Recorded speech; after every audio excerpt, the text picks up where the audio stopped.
Hello everyone, welcome to success with Rai academy. 24 सितंबर 2020 के दैनिक जागरण के राष्ट्रीय संस्करण को आज के इस वीडियो में हम डिस्कस करेंगे। तो चलिए वीडियो को शुरू करते हैं। सबसे पहले मोटिवेशनल लाइन को देख लेते हैं। जिंदगी में ऐसे दो लोगों का होना बहुत जरूरी होता है। पहला कृष्ण जी जो ना लड़े फिर भी जीत पक्की कर दे, और दूसरा करण जब हार सामने हो फिर भी साथ ना छोड़े। देखिए, दो लोग का बहुत ही अच्छा एग्जाम्पल दिया गया है, क्योंकि जो कृष्ण जी थे वह अर्जुन के सारथी बने थे और उन्होंने हमेशा कृष्ण को सही रास्ता दिखाया और हमेशा प्रेरित किया, मोटिवेट किया। ऐसे ही आपके जीवन में वो आपके घर वाले हो सकते हैं, आपके दोस्त हो सकते हैं, आपके रिश्तेदार हो सकते हैं, कोई भी हो सकता है, A to Z, जो आपको हमेशा सही रास्ता दिखाए और आपको मोटिवेट करे, चाहे वो आपके सीनियर्स ही क्यों ना हो। और वहीं दूसरा कर्ण, जो अगर आप कहीं कमज़ोर हों या फिर आपको लग रहा हो कि ये एग्ज़ाम क्रैक नहीं हो सकता, तब भी आपका साथ ना छोड़ें, तब भी आपको वो मोटिवेट करते रहें। तो ऐसे दो लोगों का आपके जीवन में होना बहुत ज़रूरी है, और आप भी बखूबी समझते होंगे इस चीज़ को कि ऐसे दो लोग आपके जीवन में हैं या नहीं। चलिए अब आज के न्यूज़पेपर को शुरू करते हैं। सबसे पहले नेशनल न्यूज़। 3 नेशनल न्यूज़ है हमारे लिए। पहली न्यूज़ है कि छोटे सत्र से बड़े सुधारों का रास्ता साफ। मानसून सत्र निर्धारित समय से 8 दिन पहले अनिश्चितकाल के लिए स्थगित, 10 दिन चली कार्रवाई। दूसरी न्यूज़ है शिवांगी राफेल उड़ाने वाली देश की पहली महिला बनी। और तीसरी न्यूज़ है गरीब सवर्णों को भी उम्र में मिल सकती है छूट। पहली न्यूज़ से शुरू करते हैं। कोरोना के बढ़ते संक्रमण के चलते संसद का मानसून सत्र निर्धारित समय से 8 दिन पहले बुधवार को समाप्त हो गया। इस छोटे सत्र ने बड़े सुधारों का रास्ता साफ कर दिया। इसमें कृषि और श्रम सुधारों से जुड़े अहम विधेयक पारित हो गए। संसद का यह सत्र भले ही मात्र 10 दिनों का रहा हो, लेकिन कामकाज के लिहाज से दोनों सदनों का प्रदर्शन शानदार रहा। सत्र अभूतपूर्व हंगामे के लिए भी याद किया जाएगा। कृषि सुधार विधेयकों को लेकर राज्यसभा में हुए हंगामे की कड़वाहट संसद के बाहर भी महसूस की जा रही है। संसद के 10 दिनों के छोटे से सत्र में भी 2 दर्जन से अधिक विधेयक पारित करा लिए गए। इसमें कृषि और श्रम सुधारों के साथ साथ कर सुधार, इंसॉल्वेंसी एंड बैंक्रप्सी और विदेशी अंशदान विनिमय संशोधन विधेयक प्रमुख हैं। कृषि सुधारों को लेकर राज्यसभा में अभूतपूर्व हंगामा हुआ, जिसकी धमक देश के विभिन्न हिस्सों में राजनीतिक आंदोलन के रूप में सुनाई पड़ रही है। दूसरी न्यूज़ है शिवांगी राफेल उड़ाने वाली देश की पहली महिला बनी। आकाश में दुश्मनों को धूल चटाने के लिए तैयार राफेल की कमान काशी की बिटिया शिवांगी को सौंपी गई है। वह भारत की पहली महिला होंगी जो 4.5 जनरेशन के अत्याधुनिक फाइटर जेट प्लेन को उड़ाएंगी।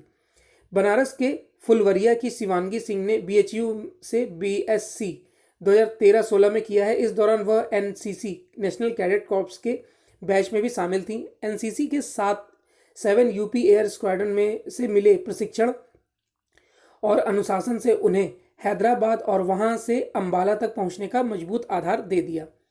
भाई मयंक ने बताया कि BHU में ट्रेनिंग के दौरान ही शिवांगी ने एयरफोर्स कॉमन एडमिशन टेस्ट प्रवेश परीक्षा पास कर ली थी। शिवांगी की मां सीमा सिंह गृहिणी हैं और भाई मयंक 12वीं का छात्र है।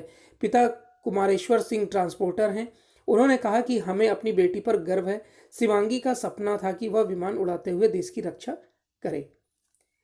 नेक्स्ट न्यूज़ है गरीब सवर्णों को भी उम्र में मिल सकती है छूट।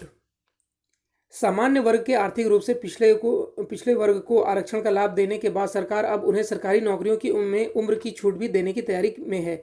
यह OBC के समान करीब 3 साल की हो सकती है। सामाजिक न्याय एवं आधिकारिक मंत्रालय ने लंबे विचार विमर्श के बाद कार्मिक मंत्रालय को फिर से चिट्ठी लिखकर इस पर जल्द फैसला लेने का अनुरोध किया है। उम्मीद है कि बिहार चुनाव से पहले ही फैसला कर लिया जाएगा। अभी सरकारी नौकरी में सिर्फ अनुसूचित जाति और अनुसूचित जनजाति और अन्य पिछड़ा वर्ग को ही उम्र में छूट दी जाती है।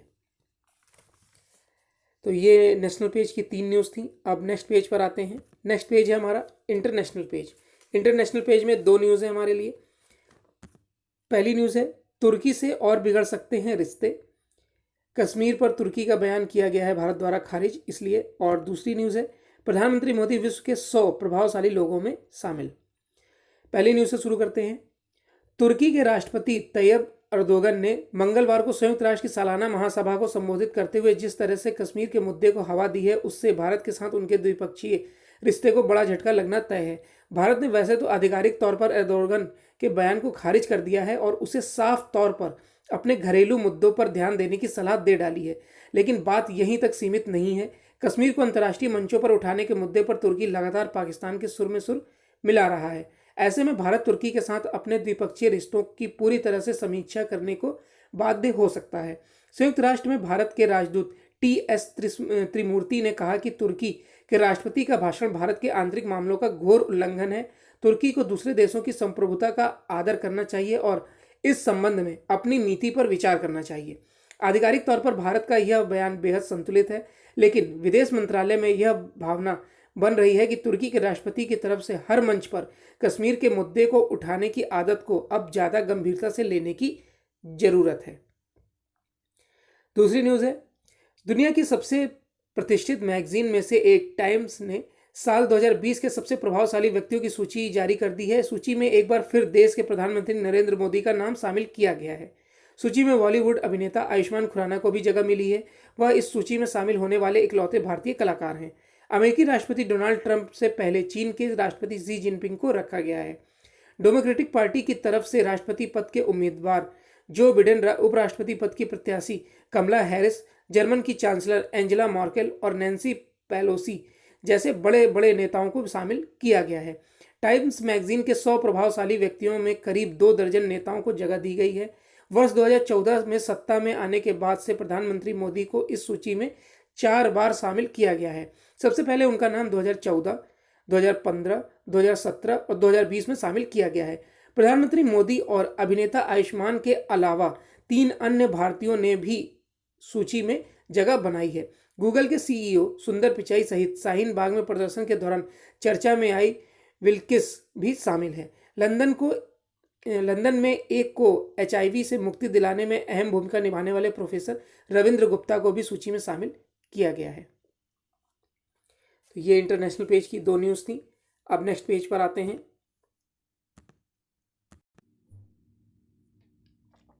बिजनेस पेज में हमारे लिए 3 न्यूज़ हैं। पहली न्यूज़ है हमारी, भारतीय अर्थव्यवस्था में 5.9% सिकुड़न का अंदेशा। दूसरी न्यूज़ है 51,000 से अधिक नई कंपनियों का पंजीकृत। और बिजली उपकरण निर्माण जून के लिए, यहाँ पर जून नहीं होगा जोन होगा, जोन के लिए टास्क फोर्स गठित। तो पहली न्यूज़ से शुरू करते हैं। संयुक्त राष्ट्र ने अपनी एक रिपोर्ट में कोरोना महामारी से बिगड़े वैश्विक अर्थव्यवस्था की चिंताजनक तस्वीर पेश की है। UN conference on trade and development यानी कि अंकटाड की रिपोर्ट के मुताबिक इस वर्ष भारतीय अर्थव्यवस्था में 5.9% की सिकुड़न का अंदेशा जताया गया है। हालांकि अगले वर्ष देश की सकल घरेलू उत्पाद यानी विकास दर 3.9% रहने की भी बात कही गई है। इस वर्ष वैश्विक अर्थव्यवस्था में 4.3% की गिरावट की आशंका जताई गई है। अपनी रिपोर्ट में अंकटाड का कहना है कि अगले वर्ष अर्थव्यवस्था में सुधार के बावजूद भारत में आमदनी के स्तर पर कमी का माहौल आगे भी दिख सकता है। रिपोर्ट में अमेरिकी इकोनॉमी में इस वर्ष 5.4% की गिरावट का अंदेशा या आशंका व्यक्त की गई है। दूसरी न्यूज़ है 51,000 से अधिक नई कंपनियां पंजीकृत। कोरोना संक्रमण की वजह से पिछले 5 महीने में आर्थिक गतिविधियों में चाहे जितनी भी गिरावट रही हो, लेकिन नए कारोबारियों के हौसलों में कोई कमी नहीं आई है। कारपोरेट मामले मंत्रालय के आंकड़ों के मुताबिक इस वर्ष अप्रैल से अगस्त के दौरान कुल 51,807 नई कंपनियों के पंजीयन हुए हैं। वहीं 3,333 कंपनियों ने अपने पंजीयन को रद्द करने के लिए आवेदन दिए हैं। मंत्रालय सूत्रों के मुताबिक माना जा रहा है कि कोरोना संक्रमण के दौर में नई कंपनियों के पंजीकृत के लिए आवेदन नहीं आएंगे, लेकिन हर राज्य में नई कंपनियों का अच्छी संख्या में गठन हुआ। मंत्रालय के आंकड़ों के मुताबिक इस वर्ष अप्रैल अगस्त के दौरान महाराष्ट्र में सबसे अधिक 8,677 नई कंपनियों के पंजीकृत हुए। उत्तर प्रदेश में भी उद्यमियों को कारोबार की अधिक संभावना दिख रही है और अप्रैल से अगस्त के दौरान उत्तर प्रदेश में 5,469 कंपनियों का पंजीकृत हुआ। सेवा क्षेत्र का प्रमुख केंद्र बन रही नई दिल्ली में इस दौरान 5,803 कंपनियों के पंजीकरण हुए हैं। औद्योगिक रूप से अपेक्षाकृत पिछड़े बिहार में इस वर्ष अप्रैल से अगस्त में 1,907 और झारखंड में 761 कंपनियों के पंजीकरण हुए हैं। नेक्स्ट है बिजली उपकरण निर्माण जोन के लिए टास्क फोर्स गठित। केंद्रीय बिजली मंत्री आर के सिंह ने बुधवार को कहा कि देश में बिजली उपकरण निर्माण के लिए अलग क्षेत्र स्थापित करने के विभिन्न पहलुओं की पड़ताल पर टास्क फोर्स का गठन किया गया है। सरकार 3 से 4 मैन्युफैक्चरिंग जोन गठित करने पर विचार कर रही है, जहां उचित मूल्य पर जमीन, बिजली समेत अन्य सुविधाएं मिलेंगी। हम एक साझा परीक्षण केंद्र स्थापित करेंगे। सिंह ने घरेलू कंपनियों से आग्रह किया है कि वे देश के लिए चिंता का कारण बने बाजारों से आयात बंद करें। सरकार आयात पर कड़ी नज़र रख रही है।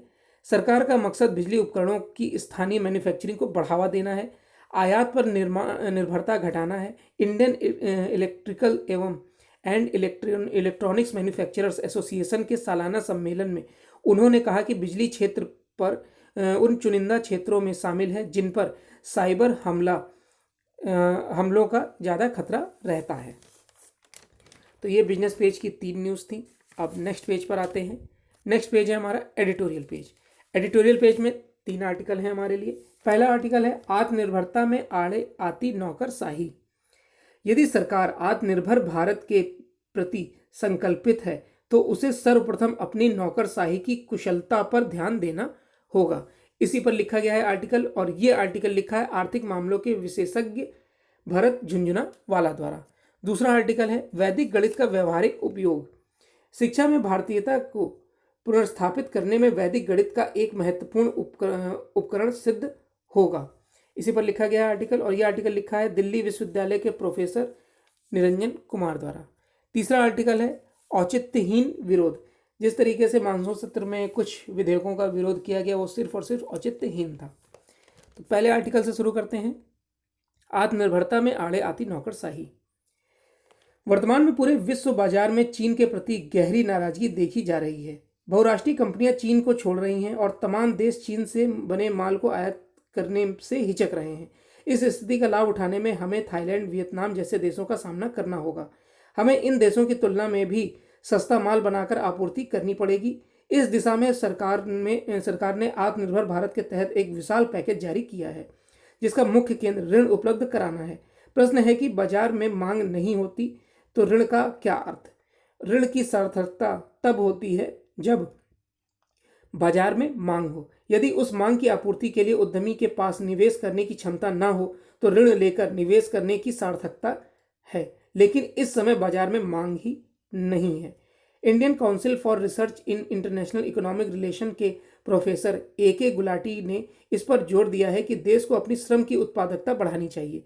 विदित हो कि चीन की तुलना में अपने देश में प्रति श्रमिक लगभग आधा माल बनाया जाता है। यदि चीन में एक श्रमिक 10 फुटबॉल बनाता है तो अपने देश में 5। ऐसी परिस्थिति में गुलाटी का कहना है कि हमें अपने श्रम की उत्पादकता बढ़ाकर अपने माल की उत्पादन लागत घटानी चाहिए, जिससे हम विश्व बाजार में निर्यात कर सकें। एक अच्छी खबर यह है कि सरकार ने व्यवस्था बनाई है कि 200 करोड़ रुपए से कम के टेंडर अब केवल भारतीय उद्यमी भर पाएंगे। इसके अलावा सरकार ने चीन के टिकटॉक जैसे तमाम ऐप्स को प्रतिबंधित किया है और 100 रक्षा उपकरणों को देश में उत्पादन करने का निर्णय लिया है। देश के इलेक्ट्रॉनिक निर्यात पिछले कुछ वर्षों में दोगुना हो गए हैं। हालांकि सिटी रिसर्च की एक रिपोर्ट के अनुसार पिछले 6 वर्षों में अपने देश की मैन्युफैक्चरिंग की कुशलता में कोई सुधार नहीं हुआ है। इसलिए इलेक्ट्रॉनिक के निर्यात में जो वृद्धि हुई है वह विदेशी परिस्थितियों के कारण लगती है।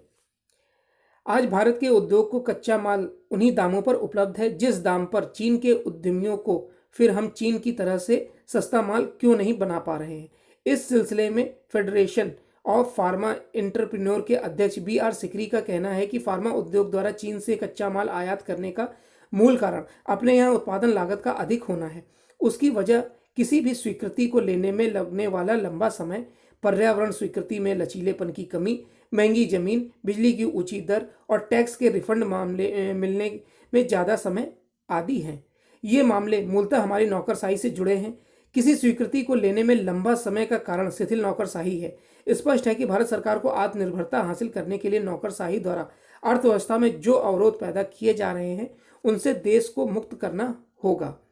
लिहाजा हम चीन और थाईलैंड जैसे देश से हार रहे हैं। यदि सरकार आत्मनिर्भर भारत के प्रति संकल्पित है तो उसे सर्वप्रथम अपनी नौकरशाही की कुशलता पर ध्यान देना होगा। केवल ऋण बांटकर उद्योगों को ऋण के बोझ से डुबाना नहीं चाहिए। इस नीति से हमारी बैंकिंग व्यवस्था समेत संपूर्ण अर्थव्यवस्था पर और भारी संकट शीघ्र ही आएगा। अब नेक्स्ट आर्टिकल पर आते हैं। नेक्स्ट आर्टिकल है वैदिक गणित का व्यवहारिक उपयोग। कुछ समय पहले मन की बात कार्यक्रम में प्रधानमंत्री नरेंद्र मोदी ने एक लड़के से बात करते हुए कहा था कि प्रतियोगी परीक्षा में सफल होने के लिए उसे वैदिक गणित पढ़ना चाहिए। फिर मोदी ने नई राष्ट्रीय शिक्षा नीति पर चर्चा करते हुए कहा कि गणितीय चिंतन शक्ति और वैज्ञानिक मानस बच्चों में विकसित हो, यह बहुत आवश्यक है। गणितीय चिंतन शक्ति का मतलब केवल गणित के सवाल हल करना नहीं, बल्कि यह सोचने का एक तरीका है। नई राष्ट्रीय शिक्षा नीति में इन बिंदुओं को कैसे शामिल किया जाए, यह एक चुनौती है। यह प्रश्न स्कूली नेशनल एजुकेशन फ्रेमवर्क से भी जुड़ा है कि स्कूली पाठ्यक्रम में NEP में मूलतः बिंदुओं को कैसे समाहित किया जाए। इसी परिप्रेक्ष्य में यह भी विचारणीय होगा कि वैदिक गणित की इसमें क्या संभावना है। भारतीय कृष्ण तीर्थ इसमें सूत्रों, वैष्णव ग्रंथों, जैन ग्रंथों से होते हुए आर्यभट्ट, वराहमिहिर, ब्रह्मगुप्त से लेकर आधुनिक काल में रामानुजम और शकुंतला देवी के गणितीय सूत्र सिद्धांतों को भी शामिल करते हुए इस रूप में इसे भारतीय गणित, हिंदू गणित या प्राचीन गणित भी कहा जाता है। भारतीय प्राचीन की गणितीय प्रगति का बोध इससे भी होता है कि 6ठी सदी ईसा पूर्व के जिस यूनानी पाइथागोरस प्रमेय की दुनिया में चर्चा होती है, इसका मुख्य उल्लेख कई 100 वर्ष पहले बौधायन ने अपने सुलभ सूत्र में कर दिया था। प्रश्न है कि वैदिक गणित का आज व्यवहारिक उपयोग होता है। वास्तव में नए और बदलाव हुए भारत के संदर्भ में वैदिक गणित अत्यंत प्रासंगिक है। आमतौर पर स्कूलों में गणित का विषय कठिन और बोझिल माना जाता है, लेकिन वैदिक गणित द्वारा बहुत सरल तरीके से बहुत जटिल गणनाओं की जा सकती हैं। यह समय राष्ट्रीय और अंतर्राष्ट्रीय दोनों ही स्तरों पर प्रतियोगिता का दौर है। देश के विभिन्न उच्च शिक्षा संस्थानों जैसे IIT या IIM आदि की प्रवेश परीक्षाओं में गणित क्षमता का मापन होता है। इसमें सफलता के लिए 2 चीजें आवश्यक हैं, एक कम से कम समय में अधिक से अधिक सवाल हल करना और दूसरा सही होना यानी एक्यूरेसी। इन दोनों में वैदिक गणित का जोड़ नहीं है। अंतर्राष्ट्रीय स्तर पर स्कूली मूल्यांकन programme for international student assessment में भी वैदिक गणित के माध्यम से भारत अपना लोहा मनवा सकता है। सवाल उठेगा कि वैदिक गणित को स्कूली अथवा उच्च शिक्षा पाठ्यक्रमों में कैसे समाहित किया जाए और इसके लिए शिक्षक कहाँ से आएंगे। इस संदर्भ में शिक्षा संस्कृति के क्षेत्र में कार्यरत संगठन शिक्षा संस्कृति उत्थान न्यास युगांतकारी कार्य कर रहा है। इसने 10,000 से ज़्यादा शिक्षकों को वैदिक गणित के लिए प्रशिक्षित किया है। आजकल NEP के परिप्रेक्ष्य में CBSE बोर्ड के लिए निर्धारित NCERT पुस्तकों के लिए नए फ्रेमवर्क का मंथन हो रहा है। यह उचित होगा कि गणित के पाठ्यक्रम में वैदिक गणित को सामूहिक रूप से समाहित करने पर विचार किया जाए। नेक्स्ट है औचित्यहीन विरोध। कोरोना संकट के कारण संसद का मानसून सत्र तय समय से पहले खत्म हो गया, लेकिन यह उल्लेखनीय है कि कम अवधि वाले इस सत्र में करीब 2 दर्जन विधेयक पारित किए गए। इसमें कृषि सुधार संबंधी 3 महत्वपूर्ण विधेयक के साथ श्रम सुधारों को आगे ले जाने वाले विधेयक भी शामिल हैं। इसके अलावा दिवालिया संहिता संबंधी संशोधन विधेयक पारित हुआ और विदेशी चंदे संबंधी विधेयक पर भी मुहर लगी। इतने कम समय में इतनी अधिक संख्या में विधेयक इसलिए पारित हो सके क्योंकि संसद में देर रात भी काम हुआ और रविवार के दिन भी। संसदीय कामकाज के प्रति के सांसदों के इस समर्पण की सराहना होनी चाहिए, लेकिन अच्छा होगा कि जो महत्वपूर्ण विधेयक पारित हुए उन पर गहन चर्चा भी हो। भले ही विपक्ष व्यापक चर्चा के बगैर महत्वपूर्ण विधेयकों के पारित होने को लेकर सत्ता पक्ष पर दोष मढ़े, लेकिन इस स्थिति के लिए वह खुद भी जिम्मेदार है। यह देखना दयनीय है कि वह अपने नकारात्मक रवैये पर विचार करने के बजाय धरना प्रदर्शन कर स्वयं को सही साबित करने की कोशिश कर रहा है। विपक्ष और खासकर कांग्रेस को सबसे ज्यादा आपत्ति कृषि सुधारों पर केंद्रित विधेयकों पर है, लेकिन क्या इन विधेयकों के जरिए वही नहीं किया गया जिसकी वकालत उसने अपने घोषणा पत्र में की थी। तो ये एडिटोरियल पेज के 3 आर्टिकल थे। अब नेक्स्ट पेज पर आते हैं। नेक्स्ट पेज है हमारा स्पोर्ट्स पेज। स्पोर्ट्स पेज में हमारे लिए एक न्यूज़ है और वो न्यूज़ है फिर से स्थगित हो सकता है महिला फीफा अंडर 17 विश्व कप। भारत में फरवरी मार्च में होने वाले फीफा महिला अंडर 17 विश्व कप कोविड-19 महामारी के चलते फिर से स्थगित हो सकता है। पहले यह टूर्नामेंट 2 से 21 नवंबर के बीच भारत में 5 स्थानों पर होना था, लेकिन महामारी के कारण इसका आयोजन अगले साल 17 फरवरी से 7 मार्च के बीच करने का फैसला किया गया था। महामारी के अब भी कम होने के संकेत नहीं हैं। इसके अलावा अफ्रीका, उत्तरी और मध्य अमेरिका व दक्षिण अमेरिका के क्वालिफाइंग टूर्नामेंट होने बाकी हैं। ऐसे में इस टूर्नामेंट के फिर स्थगित होने की पूरी संभावना है। अखिल भारतीय फुटबॉल महासंघ के महासचिव कुशल दास ने कहा कि इस मामले में उन्हें कोई नई जानकारी नहीं मिली है। तो ये आज का यानी 24 सितंबर 2020 का दैनिक जागरण का राष्ट्रीय संस्करण था। आई होप आपको वीडियो अच्छा लगा होगा। अगर आपको वीडियो अच्छा लगा हो तो लाइक और शेयर कर दीजिएगा। वीडियो देखने के लिए धन्यवाद।